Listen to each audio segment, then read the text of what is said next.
Okay, a very good afternoon to everyone, and welcome to MedQEH's 5th online CME. I am Josiah, and I'll be moderating the session today.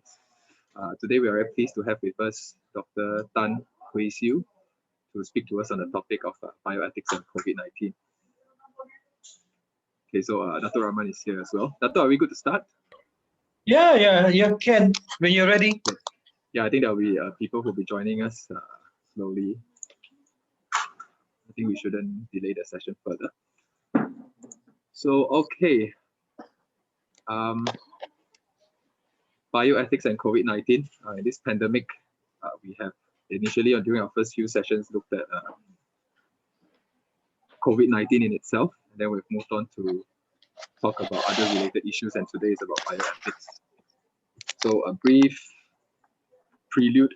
For me personally, ethics, the word ethics reminds me of my moral classes in school, the exams we had from standard 1 until form 5, and then moving on to medical school and communication skills training for MRCP. I learned and sort of rehearsed the principles of ethics that some of us might be familiar with: autonomy, beneficence, non-maleficence, and justice. So, but in clinical practice, sometimes when decision making is required, it's oftentimes not so straightforward, and there are many other factors at play. Yeah, so hopefully this topic will be relevant to all the clinicians here. To those who are new, it will provide some exposure to what ethics is, and for those who are still learning, it will broaden our perspectives. And for those who are already the pros, maybe this will be a platform for you to also provide valuable insight to us, and also to, in the future, encourage us to engage in discussion with stakeholders. Now, just a short introduction to our speaker today, Dr. Tan. Well, her CV is actually very long, but just bear with me so that you know how well qualified she is. So Dr. Tan, she is a full-time clinician for the past 16 years. She's a pediatrician by training, but she has experience in administrative and policy making. So as a Yayasan Khazanah scholar, she holds a Master of Bioethics from nothing less than Harvard University. So she currently concerts her efforts in establishing clinical ethics support in a public hospital, which involves clinical ethics consultation and interprofessional ethics education. She helped set up the Hospital Ethics Support Services, HESS, and Clinical Ethics Committee, CEC, in Hospital Ampang, which started its operation in 2020. So Dr. Tan is the co-founder of the Malaysian Bioethics community, of which she led the editorial work for the Bioethics and COVID-19 Guidance for Clinicians, published in May 2020. I'm sure some of you have seen that. She has also hosted several related webinars and published a few other writings during this period. She's also a Malaysian Research and Ethics Committee member, and her other areas of interest include public health ethics, narrative ethics, neonatal jaundice, and healthcare leadership. So we're very glad to have her to share with us on ethics. And Dr. Tan, are you ready on your end? All right, over to you then.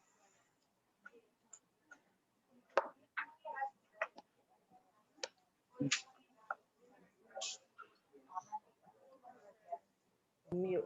Okay. Hi, Josiah. It's my voice. Could be a bit louder, I think. Louder. Okay. Yeah, with my earphones, I can hear you okay. Okay, Others can hear. Yeah. Okay. Okay, so just have a show of hands if you know my internet connection gets a bit. It always gets problematic a bit. So hello, I'm very happy to be here, and I'm just starting if just asking if how's everyone's current state. So me and Josiah trying to kind of work on the poll, I think. So we just one poll and see whether it works, Can you see the poll? Yeah. Yep. So how are you holding up? Sabah, KK. I think it's good to take some moments, rest in between and acknowledging that we could do more.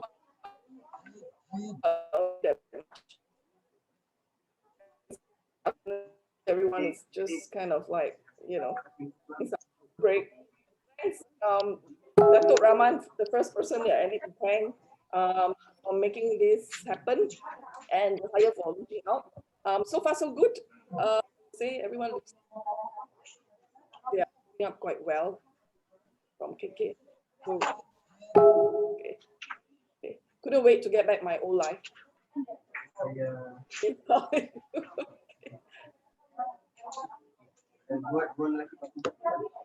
So, okay, so let's start.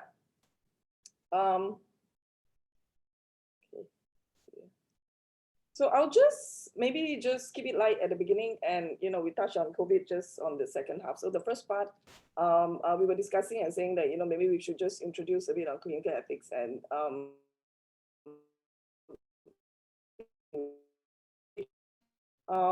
so I'll try and see how much we could actually kind of touch a bit on the basics of ethics, bioethics, and later on moving on to the essence of clinical ethics.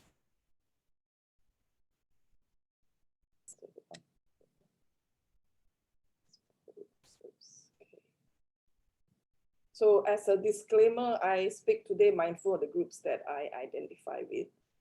So, but I still see myself as a learner. Okay, I have a few good compatriots here, Dr. Liu is here, who appreciates the different perspective and meanings of life. So I think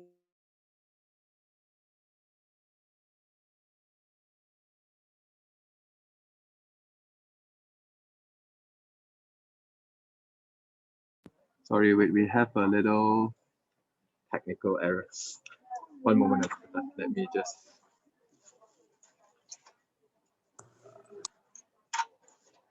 You just muted everyone, so it mutes me.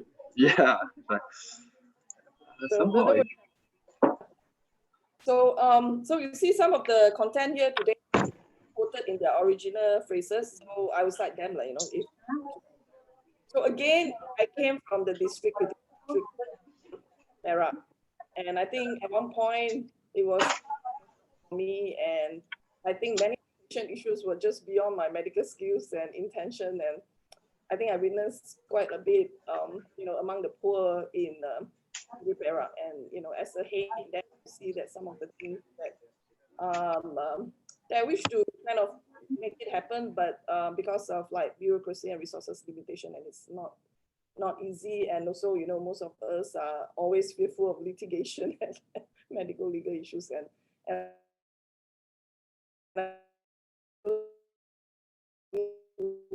so a few years back, and I find that I'm not the only one who's struggling, but medicine, the field itself, and the medicine in Malaysia as well.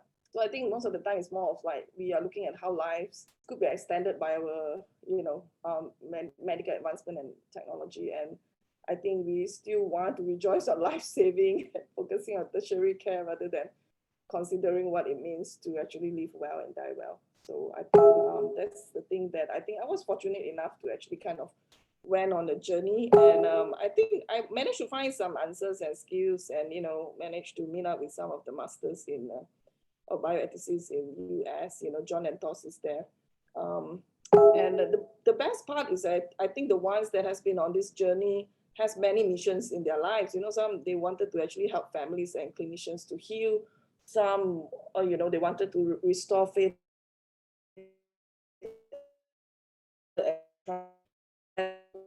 social injustices. So these are my classmates, physicians, nurses, lawyers, philosophers, social activists. So they are interested in many other fields of bioethics like biotechnology and whatnot. So I think that the one thing that I got back from the US, and I noticed the confusion among us that the role of ethics unit, sometimes when we see in MMC or MOH, that deals with duties and professionalism, but they don't deal with clinical ethics that should be set up in the country. So bioethics itself is actually the biggest umbrella.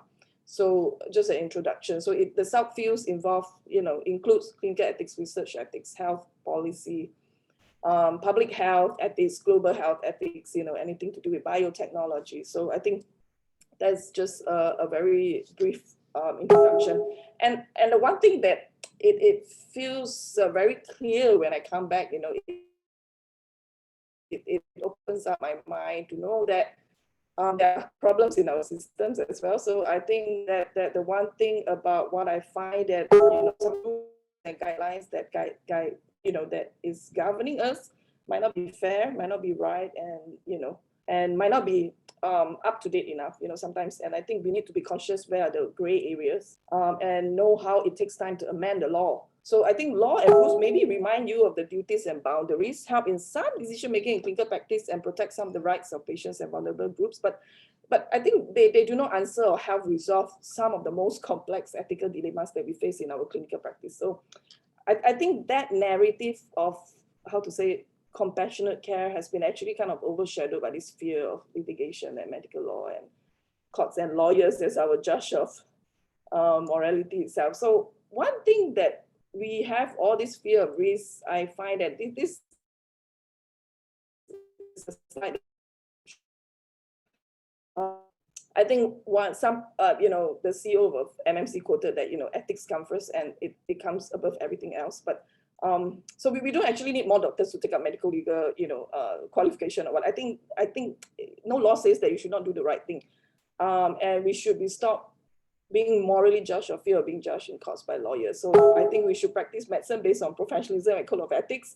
I know where they are, you know where they are, and you know where to look for the, you know, the sources for that. But you see, so we need more defense lawyers and risk management units, so that we could actually kind of focus back to our initial callings to serve our patients the best and with our heart. So that is some disclaimer, that personal statement that I need to put up first.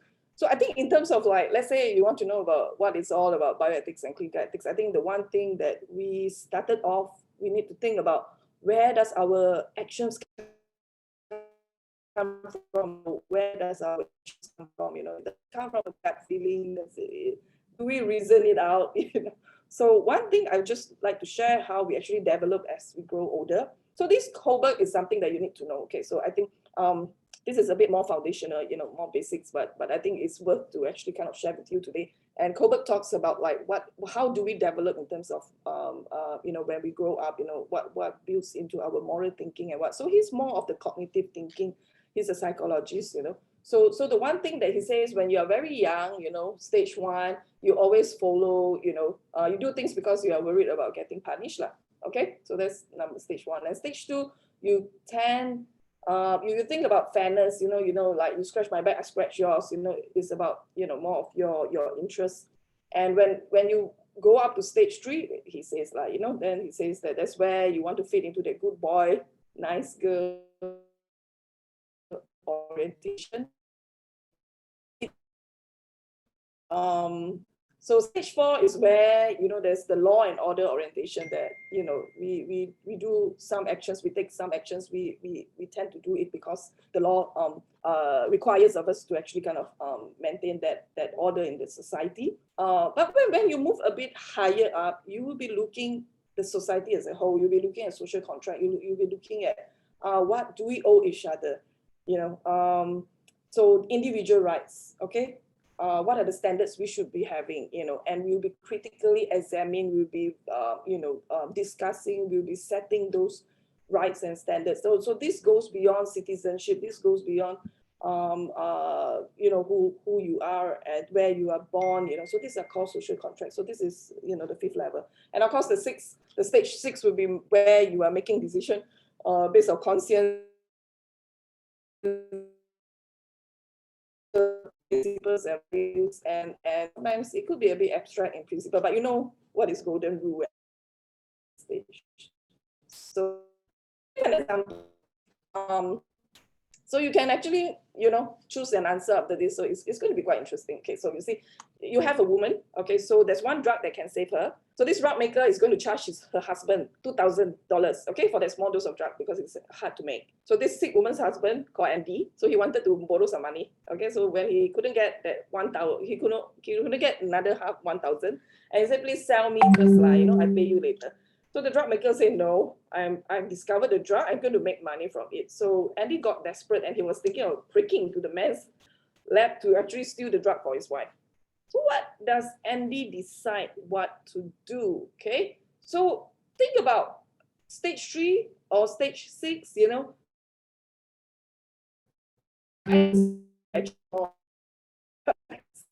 still a stage 3, you know, trying to be that good person, and you know, so so what do you think? Okay, so should Andy steal or not steal? Okay, so think about stage 3, think about stage 6 if you want to, you know, morally, you know, what would Andy do? So steal, not steal? Okay, so let's see, we have like 42 doctors here today, and I'll stop the button once. This is quite interesting. So let me see the answers.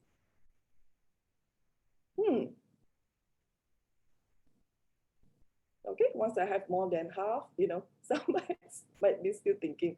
I would say it's a very tough question, you know, and you see that whatever answers you pick, you might have different intention. Okay, so intention matters. Okay, so who can tell what your intention are, right? So let's see. Okay. Okay. Aha. Not steal. Okay. Okay. So let's see. There won't be much of an answer. There's no right or wrong, like, so I think let's. So what happens if you're at a stage 3? You say that a good, nice boy doesn't steal, but a good husband also will steal the drug to save his wife's life. Am I right? So it could be any answer. But if you're at stage 6, the reason that you're doing that will be slightly different. You're stealing because saving the most lives possible is always the best, you know. You still want to save the life, and saving a human life is more fundamental value than property rights. Okay, but you know, the other end you say don't steal, you know, because others might need the medicine, perhaps the better chance should have the medicine, you know, their lives are equally significant. Okay, so now you see, how do you make the decision just now? Was it like, you know, you just come with the, you know, unconscious, you know, kind of way that it comes through, you know, very fast, you know, that's called intuition. Okay. So it's so that's why sometimes we do that, you know, that feeling of good, bad, like, dislike, this is wrong, this is not right, and like, dislike. So this is without some awareness. So but when there is time where we actually have more time to actually kind of figure things out through, like, you know, figure things through and have some analysis whether it's right or wrong, you know, what should I wear today? Should I lie or tell the truth? And you know, some of these processes actually go through very fast. So sometimes when it comes to clinical decision making, I find that, you know, the more senior you are, the better you are in making. I've always respected, you know, my consultants and the ones that has been senior, you know, they can't really list out why they make the decision, but that there are reasons that they have been doing that. Okay, so this is called reasoning. Okay, but people are not especially good at moral reasoning. So let's try one more thought experiment. Okay, so so trolley problem is a very famous thought experiment in bioethics and in ethics. Okay, so it refers to a series of moral dilemmas that reveal the tension between utilitarianism. So I think this is one concept that during the public health crisis that it is there, you know, that we keep on thinking about this. The idea that a behavior is moral if the consequences maximizes the public good. Okay, so meaning the more wishes, happier, more wishes, safe, you know, it's called utilitarian. And our individual intuitions, whether it's right or wrong. So this is an thought experiment. So let's have a go. Okay, so I'm not sure whether we have time. Maybe we just skip the video. So let's say you have the first version would be a trolley is coming and you have 5 people there. And if you do nothing, the trolley will kill all 1, 2, 3, 4, 5, 6. There's 8 people there. And if you pull it, then it will be diverted, and one at a distance will die. Okay. So this is where the pole comes in. Okay. Okay. And this one I can't find it. Where's the pole?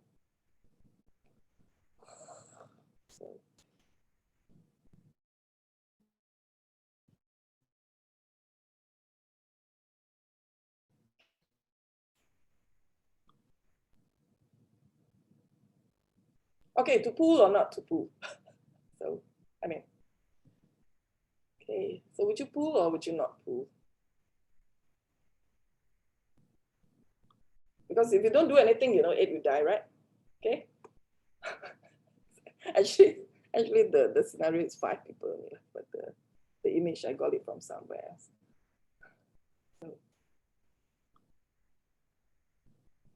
Okay. So I'll have the results later on. Okay. So let's stop here, more or less. Okay, it is there. Okay. Most of you say yes. Okay. Yep.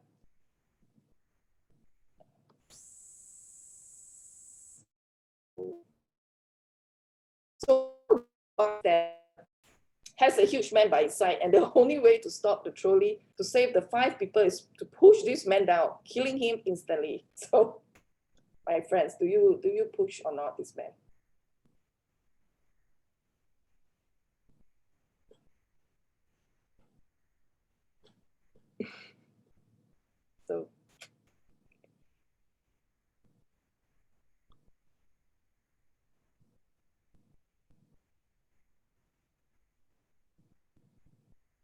So, don't worry, it's anonymous, so we won't know who vote what. But we tend to have all this poll, because Dato' Rahman is actually very boring. Some of the talks and ethics talks are just boring, and we have this in classes as well, and it's very frustrated every time when the answers are not given to us. And you feel like, so okay, this is a bit hard. Okay, so these are your answers. Just by the margin, most said no. Okay, so the one thing that this thought experiment has been run many times across many classes. So most people would intuitively pull the switch in the first scenario, but not push the man in the second. But this group is slightly different. Your second question, there are still significant numbers that you think that you might actually still push. Okay. So the one common explanation familiar to most people, distinguishes between the immorality of intentional harms and the acceptability of merely foreseen ones. So meaning you feel it's immoral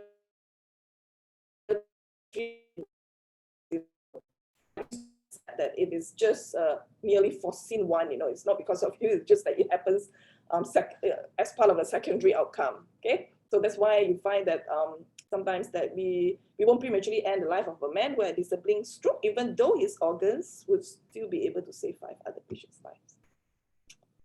Okay. So I think when it comes to clinical ethics, we tend to be identifying where are the dilemma. So that's where you say, oh, when is it considered as, that I'm facing some problem? It is when you find that all the choices are bad. And even though they are legal, you have like choice A, choice B to make, but both find, you feel it is still a bit like not right. And you find that your colleagues are disagreeing, and you feel that our principles are all in conflict, and in the end of the day, you still need to make a choice.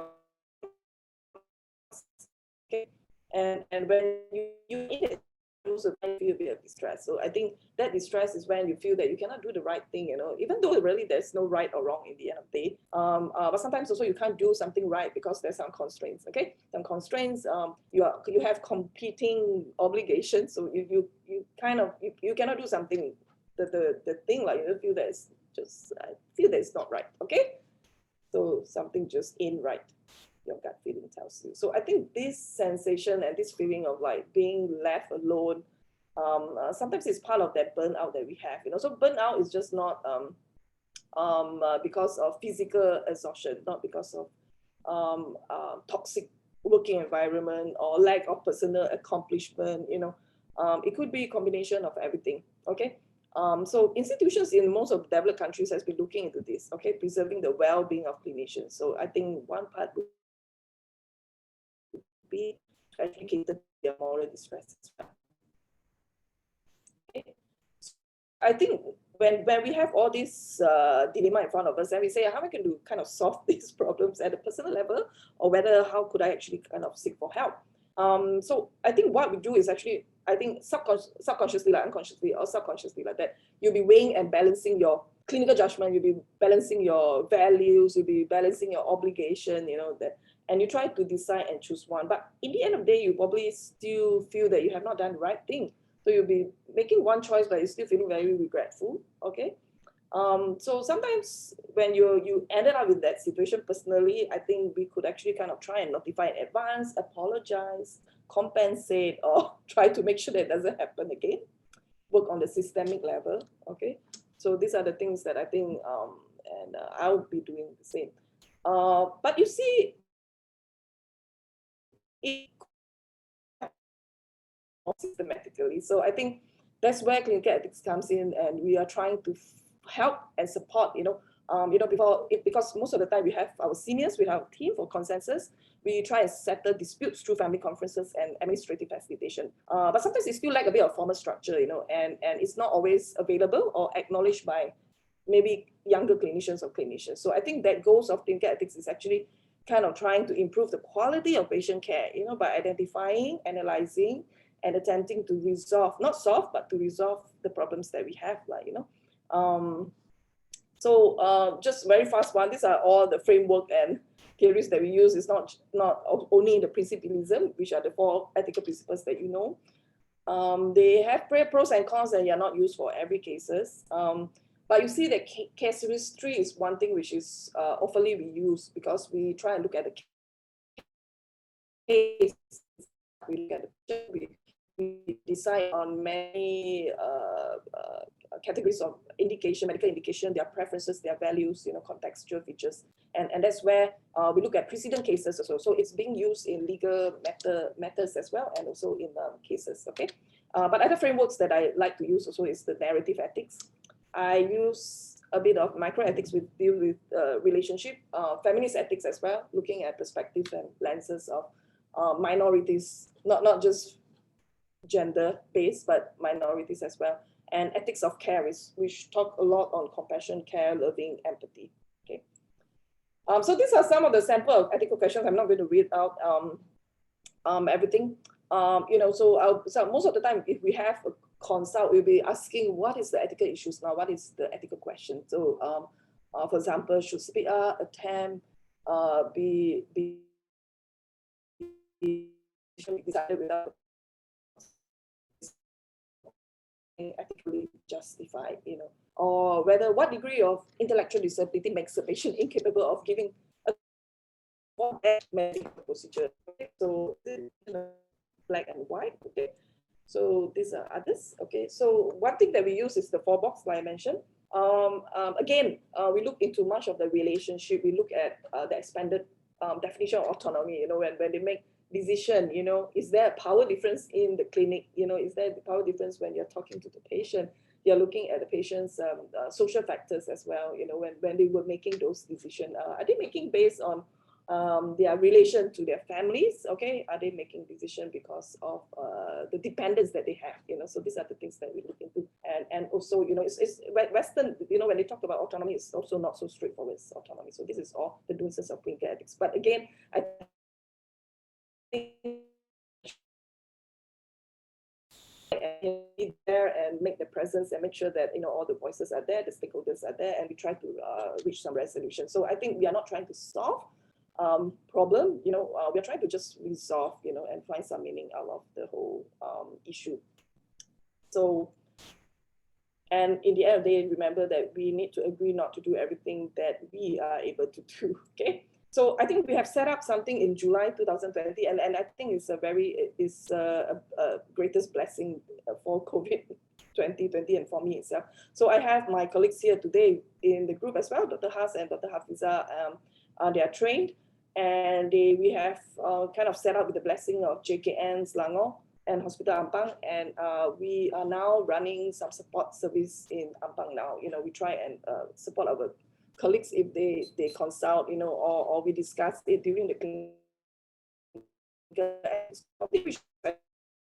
diverse and multi-stakeholders in the hospital. So we have, some of the MOs and specialists which are interested in being in the committee. So that picture is the first CC meeting that we had. This is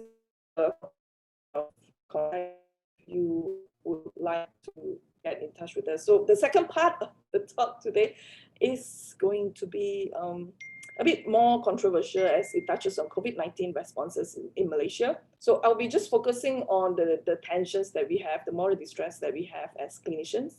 Most of the content are actually part of the guidance that we have released, published by the Malaysian Bioethics Community, which is an interest group, so I've also added some material that was recently presented to Dr. Rohaizat. So we hopefully try and but I don't think we have time for many other topics like DNA-CPL, shared decision making, visitation, so definitely I'm not touching on resource allocation or pandemic responses, clinical governance, or political issues and social justice issues. Okay, so this is just a disclaimer. Okay, so the one thing that the tensions that I think everyone would have understood and kind of living it through it now, experiencing it. Where is it? Where am I now? Okay, is the first, the tensions between public health interests and individualized clinical care. So you see the ethical issues during when you have the resources or scarce resources are challenging because they challenge many of the values that we, everybody's special to us. We give the individualized care, but at the same time, when you have a pandemic, the public health focus is overshadowing a lot of this care. That we are actually paying a lot of focus on COVID patients. So I think we have that duty, to our patients, not to abandon them, to relieve suffering, to respect their values and preference, which somehow cannot be met during a pandemic, because at the same time, we need to promote public safety, protect the community, and fairly allocate limited resources, and let's not forget about Malaysian unique healthcare landscape, about how we have the tri-sector system. We have wide variations in our clinical practice, strong paternalism, focus on tertiary care, and this tied up with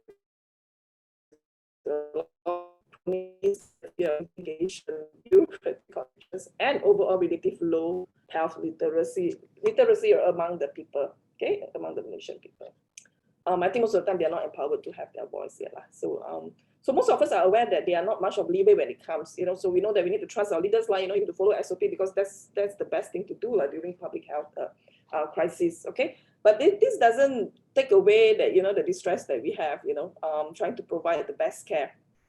And also to learn new skills, working in unfamiliar environment without PPE, heavy PPE gowns and what. So I think where are the clinicians' voices? Okay, so just flashing here to you some of the voices that have surfaced during COVID-19. Okay, so I think when you look at these voices and moral distress in among Malaysians, clinicians could be categorized into a few areas. One thing would be the clinical decision making, both COVID-19 and patients, surrogate or all surrogate physician relationship, because there's definitely compromise autonomy, compromise kind of values and preference. We can't actually kind of address all of their preferences. Okay, limited chances for usual compassionate care. We can't do the face-to-face anymore. Even if we want to, for those that are dying. So of course our conflict of obligations with patients, ourselves, our colleagues, and our families. So that is the one thing that is causing quite a bit of distress among clinicians. So I would like to just kind of differentiate between the two, because when you talk about moral distress, it has a bit of psychological distress, but I think it's more of a perceived violation of one's core values and duties. You are being constrained on doing the right thing. Psychological distress is more of like the emotional reaction to situation. You're being put in an unfamiliar situation. It's just not the family doing, but it doesn't mean that they, violate your core values and duties. So, and kind of work out something that could help clinicians, that we say that, if you feel distressed, you need to think about like whether you are, whether you, let me see. Okay. Can you see my slides? Okay, so whether you are actually feeling distressed because you think it's this problem, but there is no problem. So you need to keep up to date. You need to make sure that it's not evaluative error, clarifying the roles and responsibilities, anticipating and, building up new skills, calling for consult support, building personal resilience and, well-being, seeking mental health support. I think this is all there. So, so one part, the first part is going to be clinical decision making. So the main of the talk today. So we are looking at how can we serve the COVID patients versus the non-COVID patients and everything else in between. So I think I recommend you to go through these chapters in the guidance to seek for answers that may help to give, and also to give the author some feedback. So in one section in this guidance, that there's an overview of the ethically acceptable clinical alternatives and approaches that clinicians and Malaysians could consider when they are navigating through the unpredictable and dynamic changes during COVID-19. And these suggestions are by no means exhaustive or prescriptive and open to feedback and revision. So, but it's not too far-fetched to say that in this season of COVID, if you are positive or suspect status and COVID, definitely you'll be getting better access to care. Am I right? So, you are in acute and you're not COVID suspect. Okay, so that's where you might actually have a bit of a poorer access, delay, or suboptimal care. So that's where I feel that you need to have that clear information of like how that temporary or new system works for patients. It needs to be communicated. Okay, so on the other hand, it's also not far from truth by saying that that patients with comorbid suffer a bit also in the management of their comorbid issues. Or other organ system management, especially if they are only a suspect or negative. So meaning if they are positive, it's very straightforward. But when they are waiting for their results, they tend to have a bit of delay in their care to, whatever they're having, whatever comorbids they're having. And especially when they're negative or, as well. So, sometimes this delay or suboptimal care can be related to public health measures, because you need to institute PPE, isolation, you're looking for rooms,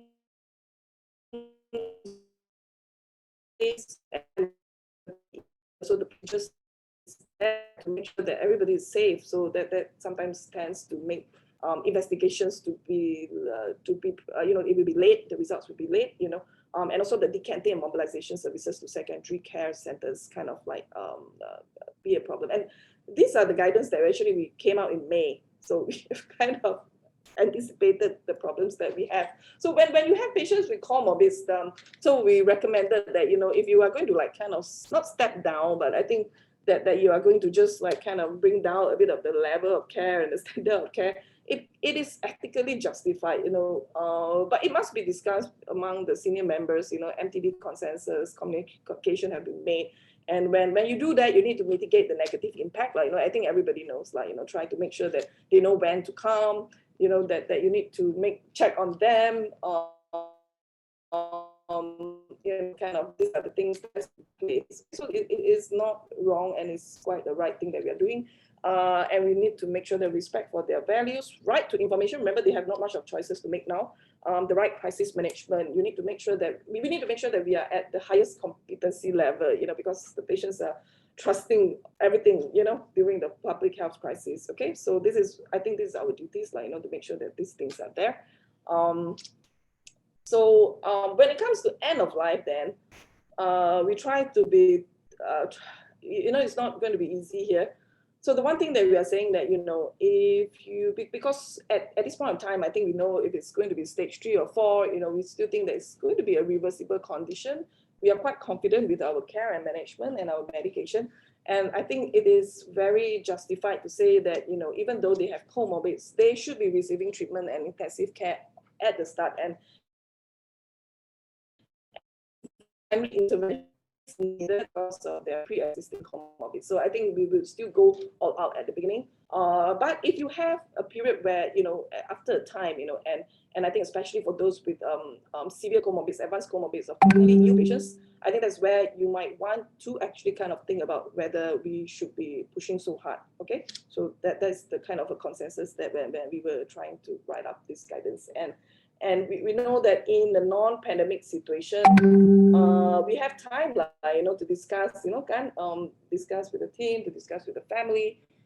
We look at patients' previous wishes, and we try and see whether if there's not there, we will be doing based on best interest. Okay.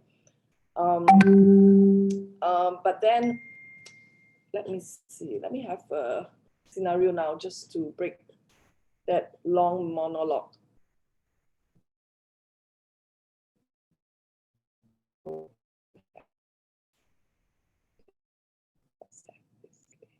So let's say I have this scenario, okay? Yeah, the MO of an overflowing non-COVID ward, a 32-year-old man is admitted for advanced heart failure. It's better, but prognosis is gutted. They ask for discharge and it's the sole breadwinner. Kind of just say that you are really lacking of beds. And what would you say and what are the acceptable options? So these are multiple choices, so you can pick more than one, okay?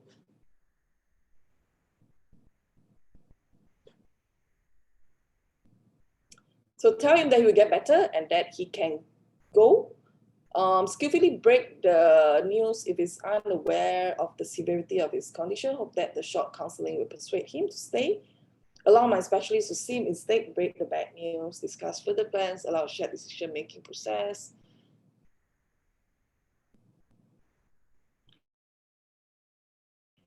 And I want to get more in to discuss, like if he's having some informed refusal and, it will significantly jeopardize his health or life, so let's see.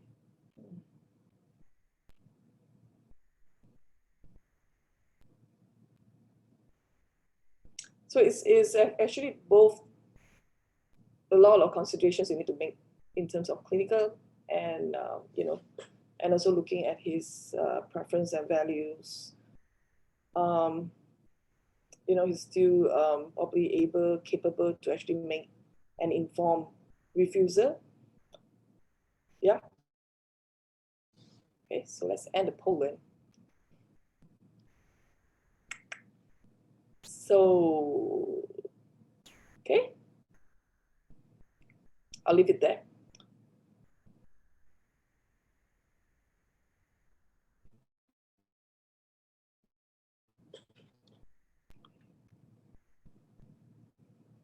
So, but when you have this, okay, so when you have like enough of beds to maneuver, you have the time to discuss, in a team with the family, I think you could still go back to how we are actually kind of trying to triage the ICU admission and prioritizing which should come first, okay? So we have the ICU management protocols anyway in 2019, okay? So this is a good place where you can actually go in. Definitely, it needs some adaptation for COVID-19.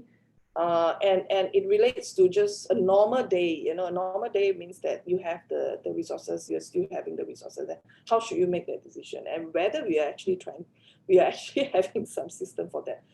But the other end is when you have a crisis, okay, where your resources,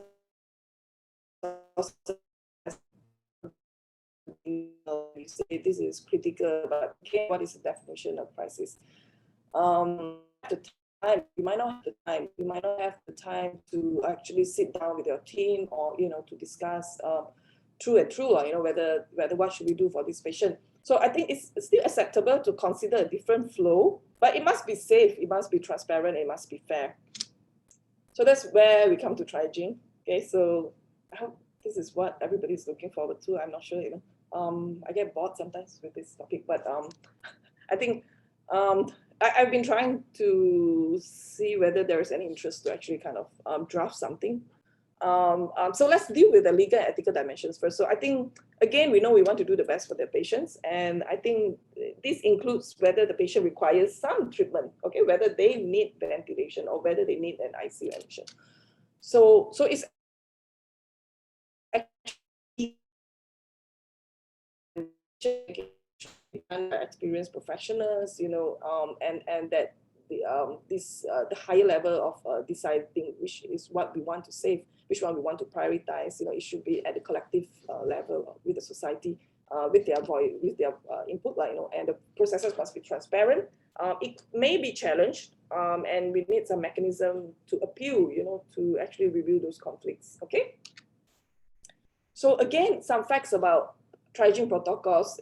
The one thing that we need to know that it is not something that we use on any day. Okay, so it is only activated when there is a crisis. Okay, so the question is like, when do we actually trigger a triaging protocol? So I'll share later on what is a triaging protocol, some examples of it. And have we agreed, on that trigger? So sometimes it takes a lot of discussion about also that threshold, that it has reached that stage where, this is the depths that we are looking at, this is the base of numbers that we are having. So it's all numbers as well. This is all numbers. Again, when to plan for protocol, definitely before crisis. So again, what principles do we use? Okay, so definitely we know we want to save the most lives. What are the clinical indicators we should be using and not using? What are the things that we agree on? Okay, so again, what are the other factors that plays into the judgment in terms of instrumental value, frontliners, the sickest or the youngest, and who should be deciding and how should we be deciding? Okay, how do we share that burden? So this is where, when we say when do we activate them. So this is from the think tank Hastings, Bioethics think tank Hastings. So if you look at this, it's a very nice figure here where you look at how the care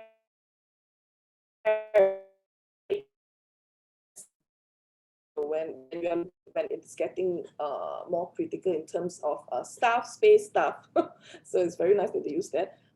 So that's where, when the triaging protocols is activated, when you are just like kind of facing volunteers coming in to give care, where you have areas, unsafe areas, you don't have place to move the patients, and you are not only reusing, but just that you definitely have a great shortage of like equipment. So again, this I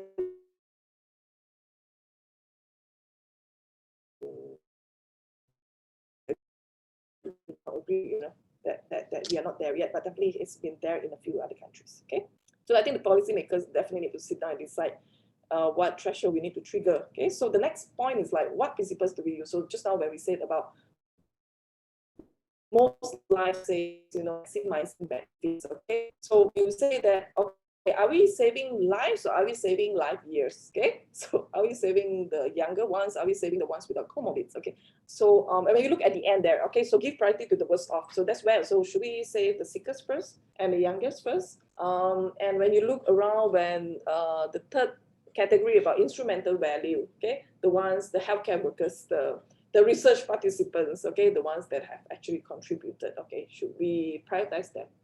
And the last one, the second category, is where first come, first serve. I would say that this is what probably, maybe not in KK, I'm not sure, but that's where we have been doing this unconsciously, subconsciously, that we are actually doing a lot of first come, first serve. Okay, who is there first? If there's no bed, you wait in the general ward. So that is first come, first serve, which should not be used. Okay.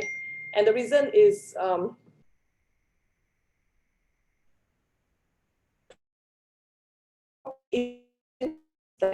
scarce resources like transplant kidneys, okay, in which patients can survive without the scarce resources. But when you have a pandemic, you're using first come, first serve, you might actually cause crowding, okay, because you will be still keeping patients in the general ward. You might actually create violence as well. Let's say if the patients are trying to say that, like the families will be coming in and say that, I think that's happening on the ground, am I right? That they are saying why my mother has not reached the ICU, okay? So again, it's also fairer. Some people say, like, if you get sick later, perhaps because you have been a good citizen, then how can you be denied ICU beds? Okay, so that's where first come, first serve, it might not be the first thing that we should do, but it can be for tiebreakers. Tiebreakers means that at one point the scores are all the same and you decided to be first come, first serve. So and Paget in I think this is in British, so they publish in BMJ, so they talk about not only just life but also duration of care. This is interesting because most often we are talking about whether who don't absolutely need it, they're too well or they are too sick, but we don't pay attention enough to groups in terms of duration of intensive care required to achieve those outcomes. So you look at this chart. Okay, this is very interesting because if you see group A and group B, okay? Group A, these are all the ones with survival chances of like 90%, I think, on average. But the duration of intensive care they're using is like this. Okay, so in the end, you save 9% and compared to B, okay? So that's where it leads to actually a higher absolute number of survivors when you also look at not the beds, but the bed days and also the ventilator time. Okay, so this is just one clinical indicators that they were discussing.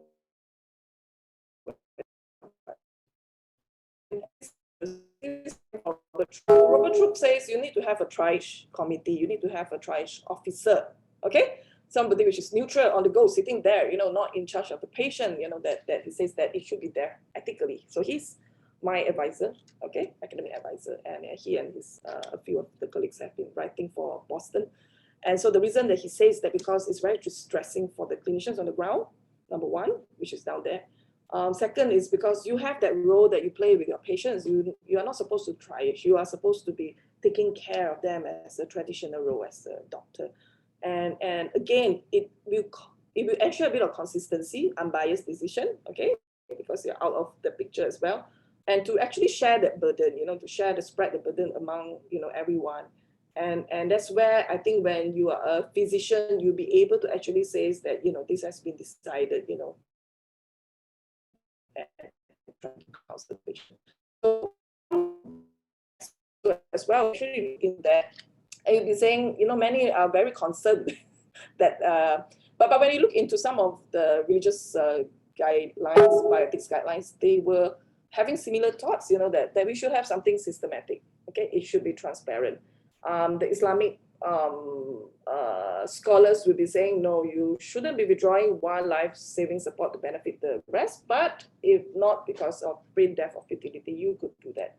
So this is where one of them that actually proposed a guideline from, this is from the Research Center of Islamic Legislation and Ethics. I have the Christian, the Catholic ones, so it's almost the same.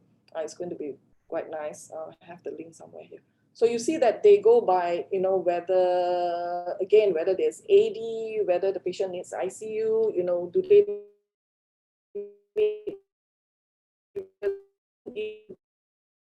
and they look at quality of life, and again, they might be triaging in terms of severity frontline worker, numbers of years saved, they just put there, but when you are unsure, when your scorings are the same, then they talk about lottery and random allocation. So it's not unethical to actually do lottery at that point of time.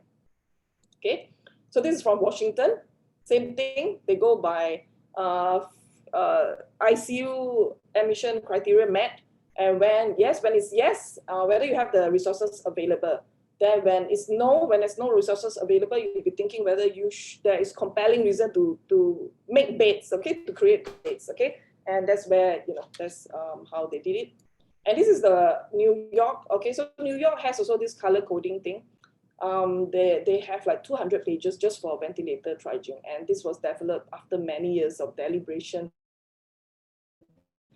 The community was not used by the mayor for COVID-19 in year 2020. So this was some they complained about that, that this should be used. And okay, this is the interesting one by Robert Troop. Remember just now Robert Troop talked about triage officer, and so they actually kind of implemented this. I would say that they have planned, they have kind of work up the plan, they've trained the staff, but Boston was a good place where they did not reach a crisis that they need to actually activate this, okay? So when you look at the way that they have been doing this, the triage officer is sitting there in the between there. So they have, the electronic system where they look at the numbers of beds. So this is a hospital, okay? This is not the whole area or state. So this is just one hospital. So they try and look at every day's, what are the beds numbers, what are the PPEs that we have, and they go down to the triage teams. So this are not the physicians. Okay, this is something that is at the side, and they look at the scoring and they make up a score. So in the end, the scores will be there: yellow, orange, red, and you know, and there are tie breakers. You know, tie breakers. They look at pregnancy, they look at life cycle, they look at lottery. You know, probably who come first, like, you know. And the one thing that they find that they are not using long-term prognosis. Okay, and the reason is they feel that it is still some concern with whether there will be biases, you know, whether will be bias, you know, if we are going to look at life years saved, okay, and we will actually deprioritize the elderly, the ones with a pre-existing condition, and you know, so they took that away, okay, they just use more of short term, okay, they use SOFA scores, they use short term. And the one thing that happens if you don't do the prognosis, the long-term prognosis, you tend to have patients all with the same score. They decide on what they want to use as the tiebreaker. Okay, so this is what you need to check out. Okay, so you need to check out this also because they actually list out what other countries has been doing and areas of disagreement amongst many countries that has been doing triaging protocols. Again, it goes back to whether we should use what indicators, am I right? Whether age should be into the consideration of doing these comorbids and you know, so you could check this out as well. So we kind of try and do something and propose something like, okay, so when in our guidance, if you manage to find this page, we were thinking, you know, in Malaysians, we don't have ethics committee, we don't have much, but we have very good thinker skills. We have consultants with good experience. We can trust them, okay? So that's where we find that, you know, if you can manage to kind of make decisions at a senior level and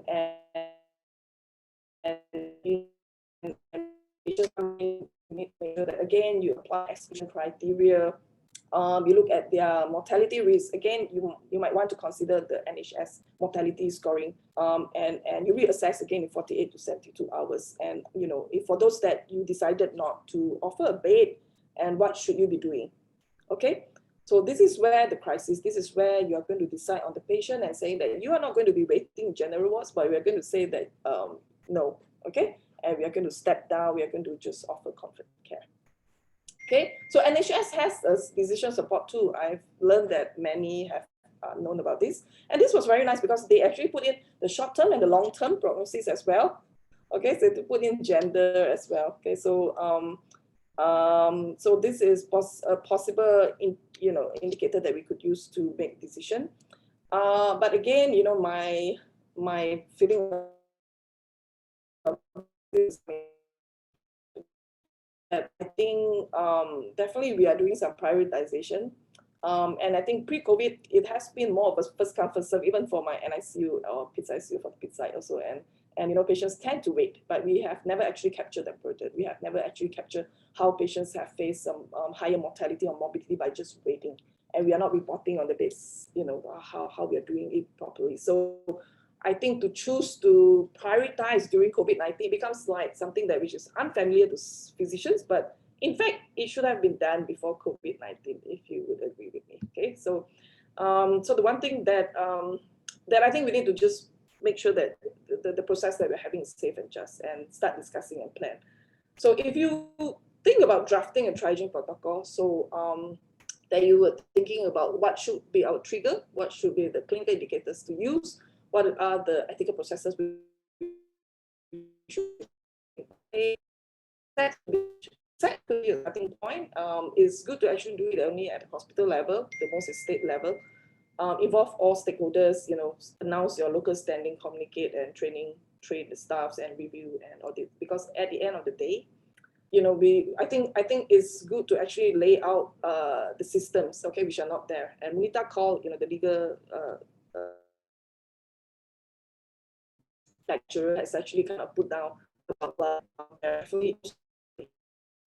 and you know, the guys that we have are ill-equipped to actually guide healthcare professionals, and we don't have a disaster protocol, we don't have a pandemic protocols. Okay, so that will put you into a legal risk as well. Okay, and how the courts will be responding to decision taken by us during the pandemic is not clear. So you know, we are not sure what will happen after the pandemic. Okay, so you know, so at the end of the day, we hope that there is some, you know, legal protection, face the nightmares, post-pandemic, and that's about it. So we have the last poll. I think if you would allow, then we could stop here. So Josiah, I have actually kind of a few more. Dato also, but we decided to just stop here. Actually have one more poll. Let's see. Okay, okay. Is it? These questions, these polls has been there for many months. Okay, so it's kind of things that we just share and with those that in the CME. So when doctors hesitate to care, what are ethically justified reasons? Okay, so this has been played out many times. Which one are ethically justified? Is meaning this is multiple choice, it's not single choice, so you can take more than one.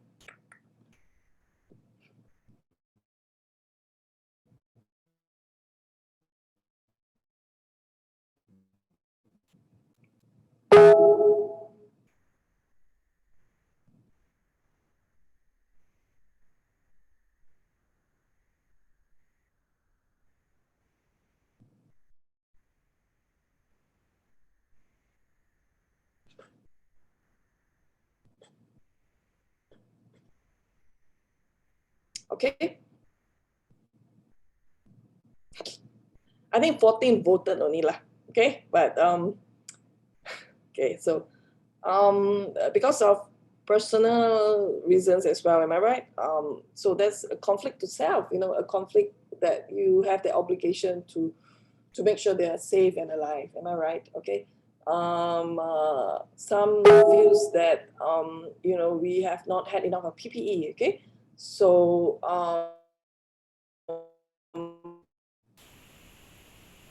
otherwise, it would say that if you don't have prior therapeutic relationship and there's no issue of abandonment, then it is okay. Okay. Some says that it was not written in a contract. Okay, but that's just more contract based. Okay. And or some private physicians who say that MOH is the one that should be fully responsible for pandemic responses. So okay, so what are your take? Okay, on this? Okay, I think that's all first.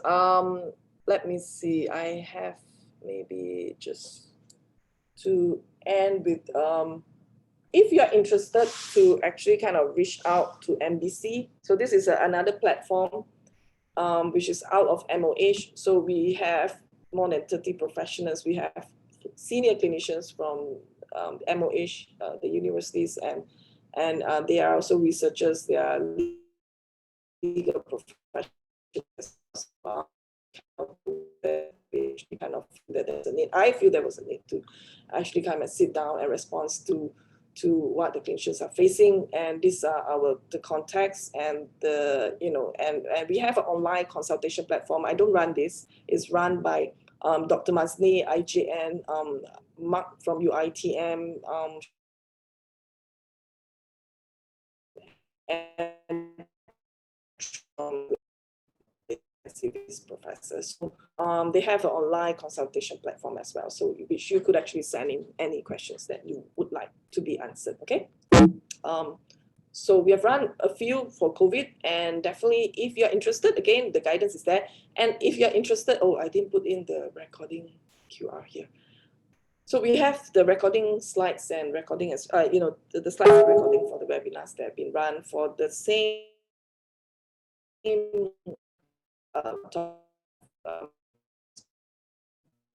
yeah. So these are the potential areas that I've recently just met with Dr. Rohizat, and says that how much we could actually help clinicians, like in terms of guidance, policy making, or maybe have the case-based discussion, ethics rounds. How do we help families and patients? Whether we should reconsider our visitation rules, because countries has been opening up for families to be there for dying COVID patients. It's going to be very controversial whatever I say here, so hopefully I don't get my neck chopped. And how we could actually kind of involve the ethics community to actually kind of be there during some of the discussion and meetings. So if you're interested to actually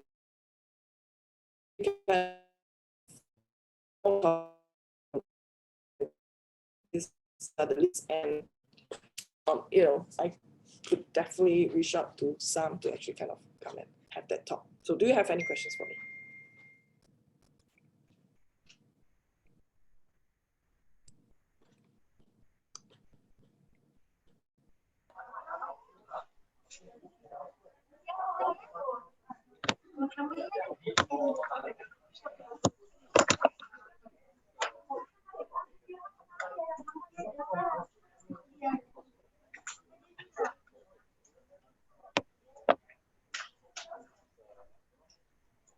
Thank you so much, Dr. Tan, for sharing with us rather extensively. I think there's really much more that you would have wanted to say, right? Sure. There's probably another 30 slides, but Yeah, we could always do another session on that. So we will open. that also. Yeah.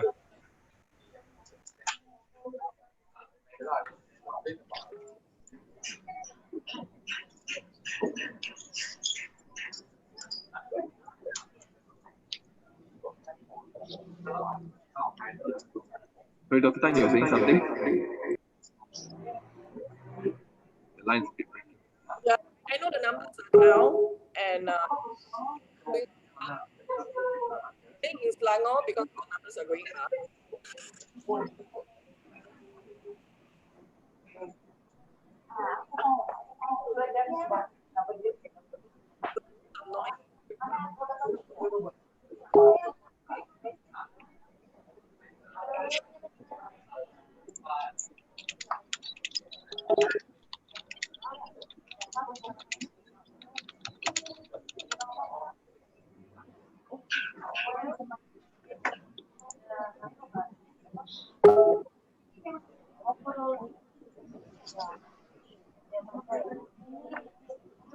We can't hear you well, actually. The last part of it. Last part of it. Yeah, you're saying something about Selangor. Are you inviting us to Selangor to help? You know, if times have changed, we might be called to Selangor to help. I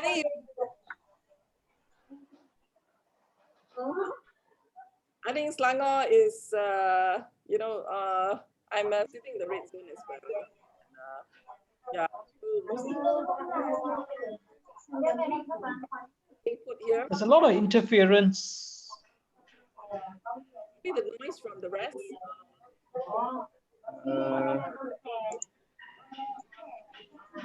I've muted most people already, actually.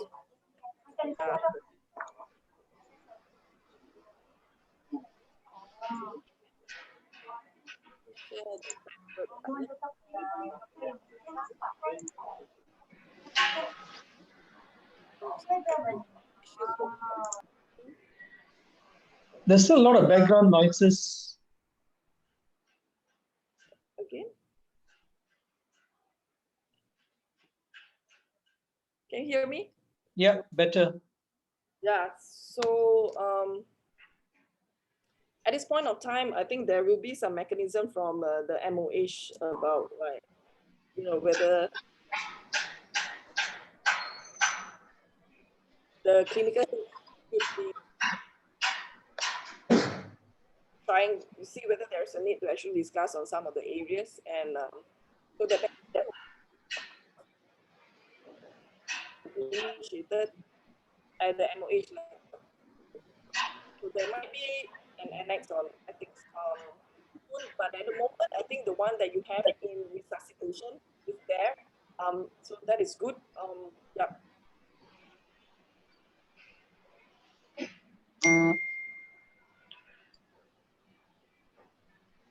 I've just got something to ask you. I mean, I remember you were talking to me about the triaging officer. Yeah, the person who triages. You said ideally has to be someone who doesn't care for the patient. So does that mean that you can have someone out of the department which are related to this? I mean, can it be like someone who's completely nothing to do with medicine, or even intensivists and kind of things? At the moment, actually kind of what we propose to Malaysia would still be of that, like, kind of it's a medical case, or going to be, but the one thing for adult medicine is because it's hard to say who's the primary team, am I right? And let's say if it's going to be a pure cardio or pure, just at the level where he's very intensivist is making some decisions, and it should be that there are two which are to be making that decision. So the other one is not managing. So the triage officers that they propose overseas are the ones that they are putting them in another room. So they are still clinicians, but they might not be like what you say, like, might not be of the field, might not be of the discipline.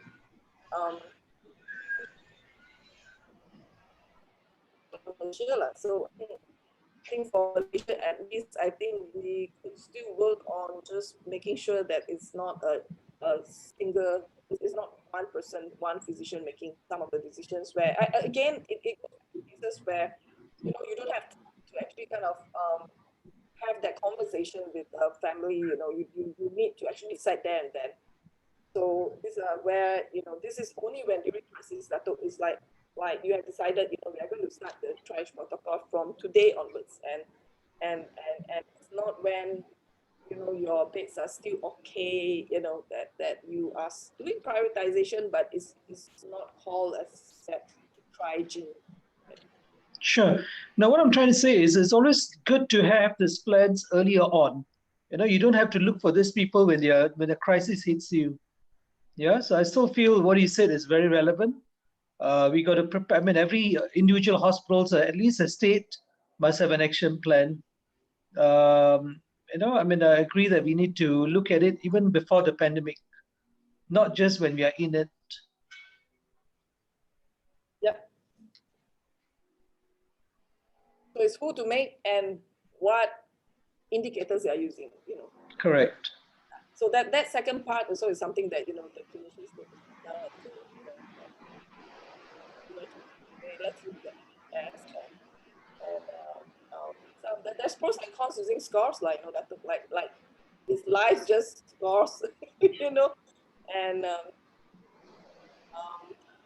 but again, it might actually take away some of the bedside decision making, like, with the decisions that we make, that they will be thinking whether if I made the right decision.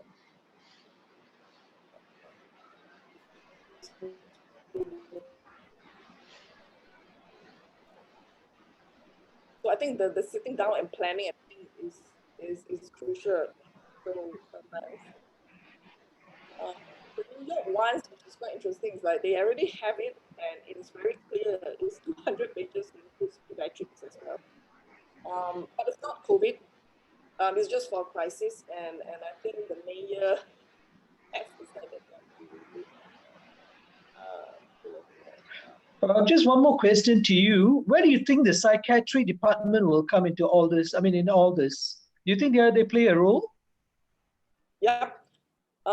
So Dr. Salina is actually the head of psychiatry in Malaysia, and she's involved with the guidance as well. She's there to actually kind of support the writing and the guidance, and for her part, she looking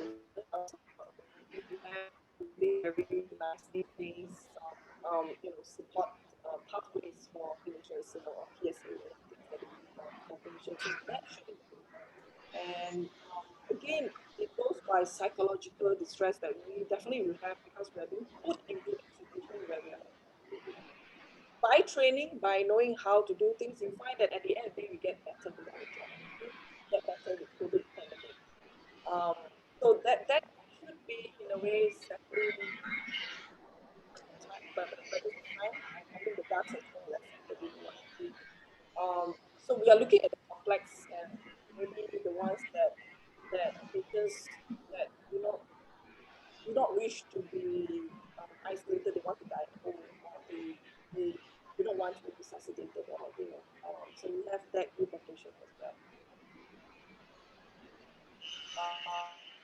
Yeah.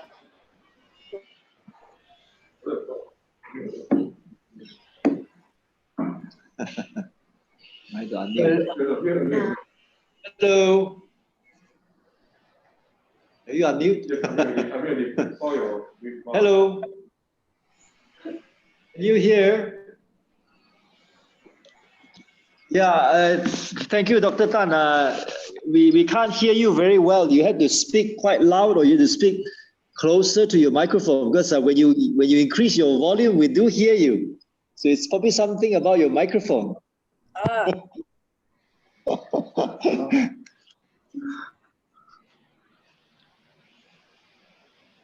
I have a question. Selangor internet is terrible, you know. Selangor internet. You should come to Sabah then. Huh, Datuk Rahman? Yes, This yes. is a better. We got one of the best. Yeah, we hang our phone up on the tree. That works better. Anyway, Sometimes it's you a just fall joke. onto the other side of the cleats. Yes, Dr. Tan, thank you for your talk. I like to ask a question. Like Datuk Rahman said, you know, the triaging committee or the person who helps to triage ICU. Do you have such a system in place in Ampang Hospital at the moment? No. Okay. Do we know where we can have? Do we know anywhere with such a system in place? In Malaysia or maybe our neighbor Singapore? Because I always joke Singapore has a community and you know, the kind of the social, you know, context, and I suppose value systems are similar. So if they have something, then we can refer to and we can, you know, adapt without starting from scratch. You know, do you know any places that do that? I could actually speak only. The one joke that I heard, like overheard, PG is saying that he tries his best to create the most beds that we could for COVID, so that we don't have to reach this level of making. So that's very nice of him, and trying to cater for COVID-19 patients. And this is not just COVID patients, am I right? And the ones that which are in between, the ones which are negative, and what about their beds? What about their things as well? And it's actually kind of so the whole thing is like going on so quickly that I think definitely the media managers and, you know, kind of maybe the head of departments, you know, the clinical services heads will be deciding on some point of like, where should we focus on our beds for, you know, at what point should we be thinking about decanting? Should we be decanting earlier, you know, to make beds before the patients in, or, you know, we should be decanting, you know, later on, where we shouldn't be compromising on the current pool of patients? I think that is not going to be easy to be done. So this planning of whether what we should do with whether there is a triage committee or what, I think it should be something planned, and there's definitely no plan so far. So I've been checking a few ICUs. I think they are not actually using the ICU management protocols as well, because it might not be very specific enough for them to make it. So it goes by, we know that we look at survivor rates, we look at their comorbidities, we look at their age and long-term prognosis and whatnot, but there's no scoring done. Nobody is using so far. That's why we don't use any scores. Problematic. So Patrick Tan in UM actually mentioned we have not reached a stage where we actually deny a bed for a patient even though we have a bed, because we fill up all our beds. It's always first come. Yeah, we could barely hear you. If you speak slower, we can still catch you. Exclusion criteria. Yeah. I think the first come first serve practice has been there, Definitely, we know that if they have the exclusion criteria, that they do not fulfill ICU admission criteria, that they are, you know, advanced, in the advanced stage, they are terminally ill, and we are doing that very well. The exclusion criteria, we are doing that very well. I think we know these are the patients that is supposed to be, you know, receiving DNR and comfort care, palliative care. But the rest of the patients, we don't do kind of a good prioritization. I think there's no very clear systematic way of looking at that. I'm not sure whether it makes sense. Yeah, I'm talking about pre-COVID. So now you are in a situation where you can identify those with exclusion criteria. But when it comes to the next stage of having 10 patients which doesn't have the exclusion criteria, you know, the bed. Yeah, when you don't have enough of beds. Yeah, thank you for that comment. And the other thing I actually happy that you raised was about the trigger and threshold, the concept of trigger and threshold to recognize when to activate a plan. I think is as equally important is the trigger or threshold when to actually step down a plan. You know, so that, you know, we don't, as we say, we don't actually, you know, compromise the non-COVID patients, you know, care plans.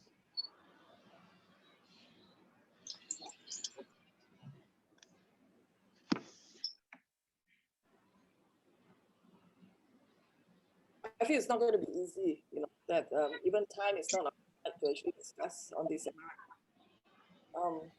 Yeah.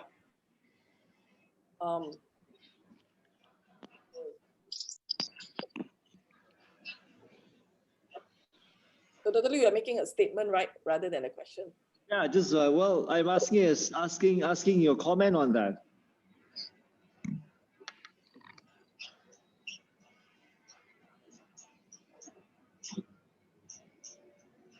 So that there is two things about why, you know, that we are talking about that crisis time and in between, and also, you know, that ongoing. I know there are many. The cases that you receive now, you kind of try and discuss as best you could. So I think that ethical process is there, the best that you could. Okay. Yeah. So during patient's nationality in trial protocol, socioeconomic status do affect prognosis after all. Okay. So that, I would say, very, it goes back to what do we owe Malaysians and what do we owe those without the IC, and what do we owe those that has contributed to the society, and sometimes politics tend to actually kind of you know, play into the way that we are practicing medicine in Malaysia. Am I right? So we should be going by what we have pledged, and you know, that we will try our best for whoever that comes to our door. And so, yeah.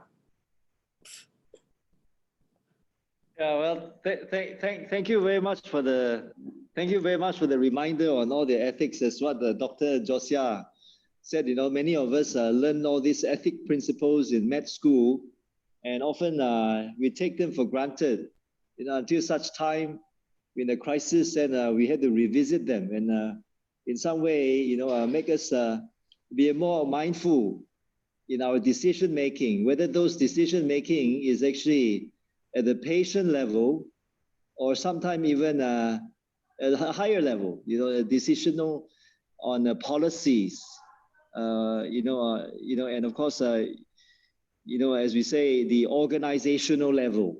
I think that is also something we we recognize, in this pandemic, during this crisis, there's a lot of organizational issues in the hospital level, between departments, between JKN and different hospitals, between Putrajaya, KKM and us, between the state government and the federal government, a lot of organizational issues.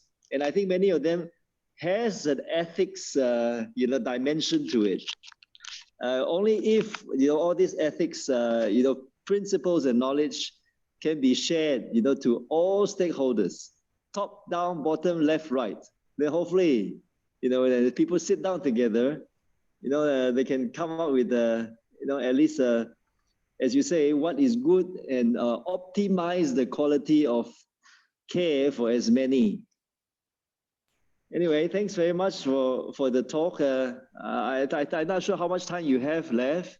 I actually would like to ask about some certain things that we observed during this COVID-19. It highlighted a lot of gaps in our knowledge in handling our patients. Take, for examples, in our patients who are very ill, chronically advanced disease, or not ill in the previous, very healthy, but coming in acute, life-threatening conditions. And often we use certain words, and maybe you could help us to clarify what the difference between DIL and DNR.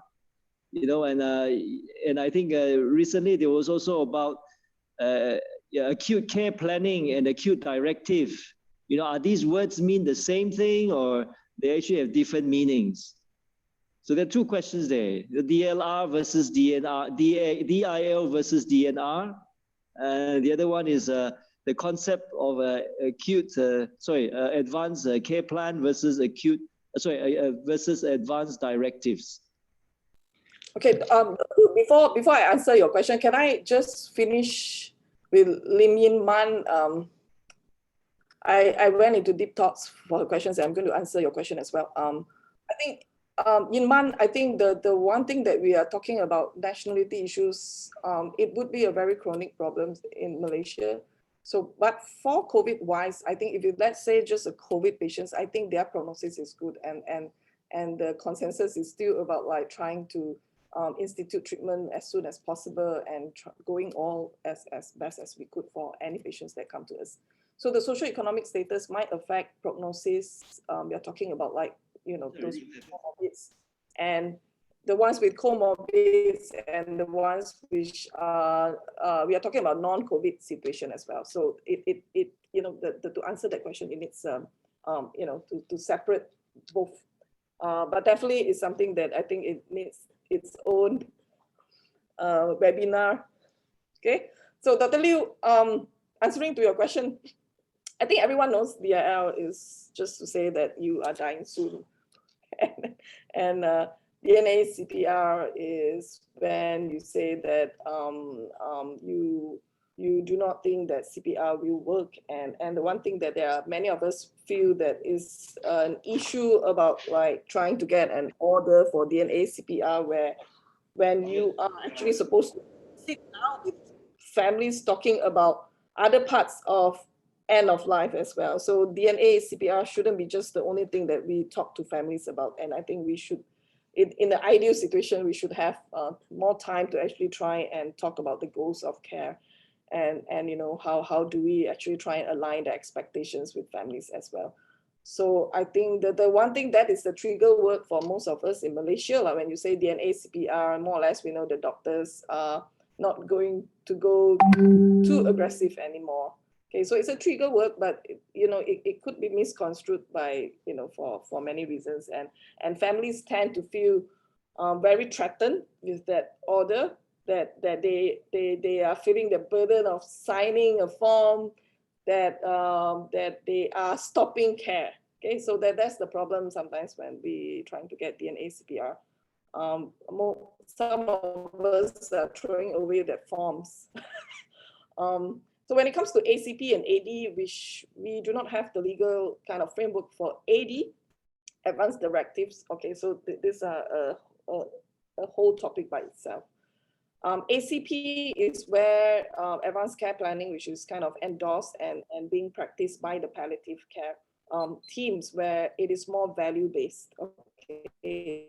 AD sometimes, if you see many countries, they have different definition, but the ones that the most of it is all about what interventions you want and what you do not want, who should have a say in your decision when you are not able to make decision on behalf of your own, you know, who's going to make decision on behalf of you. ACP is more value-based because it looks into not specific interventions, which works quite fine, you know, because we want to know what makes you happy, what makes you feel that you still have that dignity as a person. You know, some would say that if I cannot walk, I better die, like, you know, if I cannot eat an ice cream, then I better die, or whether, you know, so ACP goes into that part where they want to know how, you know, at what level you feel that you do not want to go on living, and you know, it helps, you know, when you have that thing in place, that the surrogates and the clinicians would be able to kind of gauge how far you want them to do for you. So, but it is not fully implemented, I would say, in Malaysia, and I would say the awareness is not there yet to have that full-fledged utilization and effectiveness from having an ACP. Yeah. Just wanted to bring up another point about DNR. I mean, just to highlight, I think DNR is something not permanent. Yeah, you can always revoke a DNR at any time. Yeah, I mean, one person may make a I mean, I don't make a what do you call it, decision about a DNR. The next day you could actually change it. Yeah, I think that's important too. So currently in COVID, I think because of that benefits is minimal if the patient is actually crashing and you know that CPR won't be helping. So I think there is already some consensus going on, even with the resus MOH, saying that, you know, if you feel you know, you are not going to do CPR, you don't even need a consent from families, you know, you don't need a consent, you could just inform them to say that, you know, it won't help, okay, because in the end of the day, the safety reason very valid. Yeah, so but I agree with you. I mean, every consent could be revoked, and I think it's good to actually have conversation beyond just again ACPR. Yeah. The one thing some families actually like to see it done for a reason that if you find more closure. Okay, so pediatrics is one group of people where we think that, you know, some families need to see that it's being done. Okay.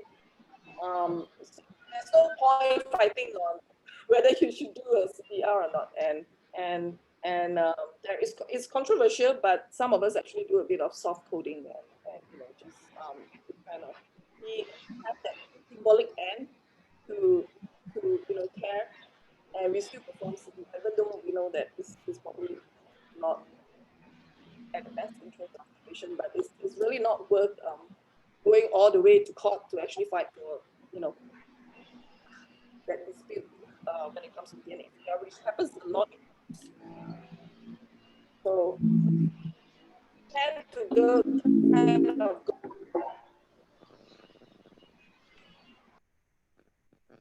Yep.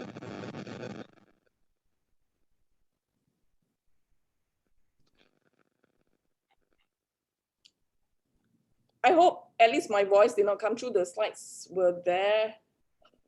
That now you're very clear. So